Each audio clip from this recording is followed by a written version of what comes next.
जीवन में विफलता का कारण सबसे पहला यही है कि आपका अपना लक्ष्य है उस पर आप एकाग्रचित होकर कार्य नहीं करते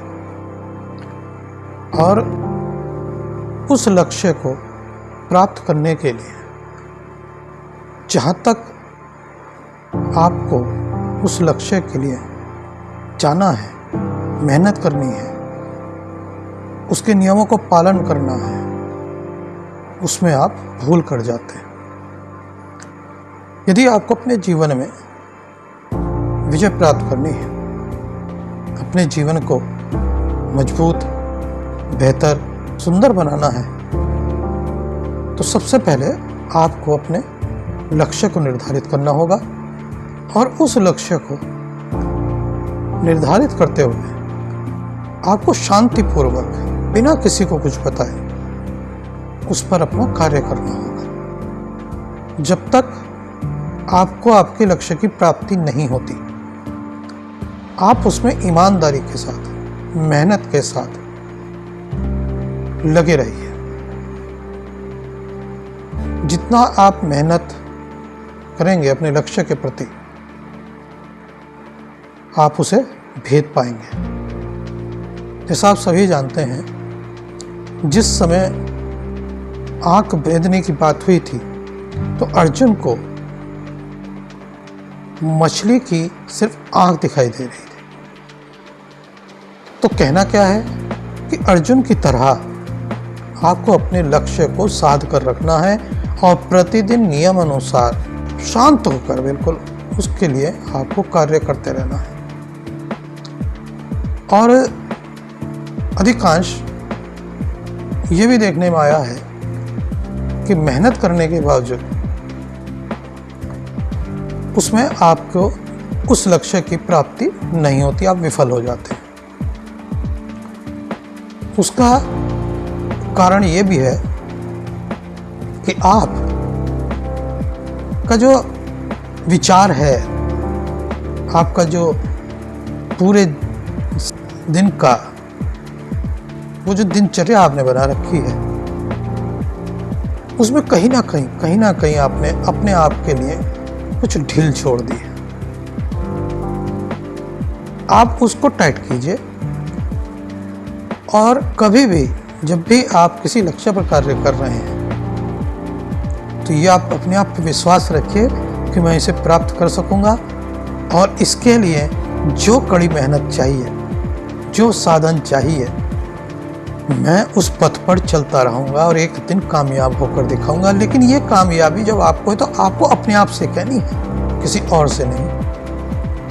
और शांत होकर अच्छी तरीके से उस लक्ष्य के लिए जो भी आपको सामग्री चाहिए, समय चाहिए, नियम चाहिए, उस सबको एक बार में जुटाकर बस लग जाइए, शांत रहिए, किसी को कुछ मत बताइए। आप हमेशा ध्यान रखिए, आप अपने लक्ष्य को प्राप्त करेंगे। लक्ष्य की प्राप्ति अगर आपको नहीं हो रही है तो उसका कारण ये भी है कि आपने अभी लक्ष्य की तो प्राप्ति की नहीं, या उस कार्य की ओर बढ़े तो है नहीं, और आपने उसका प्रपंच मचा दिया समाज के सामने, यार दोस्तों में। वो कार्य कभी भी आपका पूर्ण नहीं होगा, क्योंकि कार्य पूर्ण करना ईश्वर के अधीन है और कार्य पूर्ण कराना आपके अधीन है। तो इन दोनों के बीच में तो कोई आना ही नहीं चाहिए। तो आप उस लक्ष्य की प्राप्ति के लिए सबसे पहले ये कीजिए कि आप एक कागज पर या कहीं भी ऐसी जगह उसे लिखिए कि वो आपके सामने रहे और रोज आप उसे देखते रहें, बार बार उसे आप मनन करते रहें, याद करते रहें और उसमें निरंतर अभ्यास करते रहें, लगे रहें। आपको एक दिन सफलता जरूर मिलेगी। शांत होकर के भावुकता को सीमित रखते हुए अपने लक्ष्य की ओर चलते रहिए, किसी से कुछ मत कहिए। दुख सबके जीवन में आते हैं, उस दुख को सुख में परिवर्तित करके मुस्कुराते हुए लगे रहिए और एक दिन आप देखेंगे उस दुख का सर्वनाश हो जाएगा, वो विलुप्त हो जाएगा।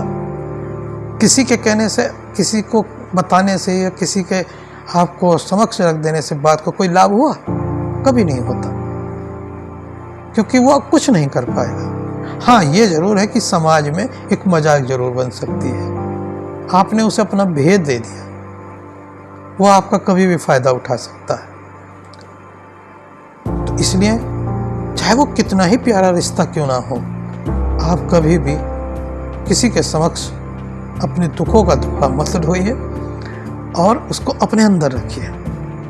इसका एक सरलतम सा उपाय यह है कि बार बार अपने आप को अंदर अंदर याद दिलाते रहिए और शांत रहिए। जो चेतन और अवचेतन है, उस चेतन को जगाइए। वो जो मन है, मन एक बंदर की भांति है, ये तो आपको कभी इधर कभी उधर दौड़ाएगा। इस मन को, अपने आप को व्यस्त रखिए। इसको ऐसा कोई विचार आने ही मत दीजिए कि दुख लगे या पीड़ा लगे। इसे व्यस्त रखिए और हर समय जो भी आप कार्य कर रहे हैं, अपने लक्ष्य को अपने दिमाग में रखिए और उस ईश्वर के समक्ष रख दीजिए कि मैं इस लक्ष्य की ओर चला हूँ, इसमें मेरी मदद कीजिए। सिर्फ ईश्वर ही है आपका, जो आपके अंदर चेतन के स्वरूप बसा हुआ है, चैतन्य नाम से बसा हुआ है। उसी से आप अपनी बात कहिए, आप सफल हो जाएंगे। और एक बात का विशेष ध्यान रखिए, इस जीवन में संपूर्ण भरोसा किसी पर मत कीजिए। जब भी आप किसी पर संपूर्ण भरोसा करेंगे, आप असफलता तो हासिल होगी आपको जीवन में, आपको दुख भी बहुत होगा। क्योंकि जरूरी तो नहीं कि जैसे आप अपने मानकों को लेकर उसके समक्ष गए हैं, वो आपके मानक पूरे हो सकें। उसका अपना भी जीवन है, आपका अपना जीवन है। तो शांत रहिए और अपने लक्ष्य की ओर निरंतर बढ़ते रहिए, प्रयास करते रहिए। एक दिन आप देखेंगे कि ऐसा अवसर आएगा कि ये जो समाज है, ये जो आपसे दूर भाग रहा था, ये आपके नजदीक आने लगेगा। किसी भी समाज की रीति है, वो कभी भी कोई भी रिश्ता हो, मित्र का हो, भाई का हो, बहन का हो, माता का हो, पिता का हो, भाई बंधुओं का कैसा भी रिश्ता हो, सफलता को ही परिणाम है। सफलता की ओर ही व्यक्ति जाता है। असफल व्यक्ति के साथ कोई नहीं खड़े होता। तो इसलिए अपने आप को मजबूत कीजिए और सफल होइए। सफल होने के बहुत सारे रूप हैं। कोई धनवान होकर सफल होता है, कोई बलवान होकर सफल होता है, कोई अपनी विद्याओं से सफल होता है। तो कुल क्या है कि किसी भी तरीके से सही रास्ते से, ये नहीं कि आप गलत राह पर चल जाएं, कभी सफलता हासिल नहीं होगी।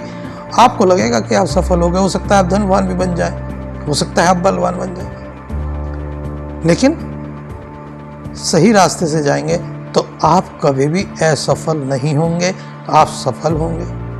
तो आपके सफल होने में सिर्फ एक ही चीज की बाधा है। उस बाधा को हटाते हुए शांत होकर अपने चित्त को, हम सबको शांत करके आप विश्वास के साथ प्रतिदिन अभ्यास करते रहिए। आप एक दिन जरूर सफल होंगे।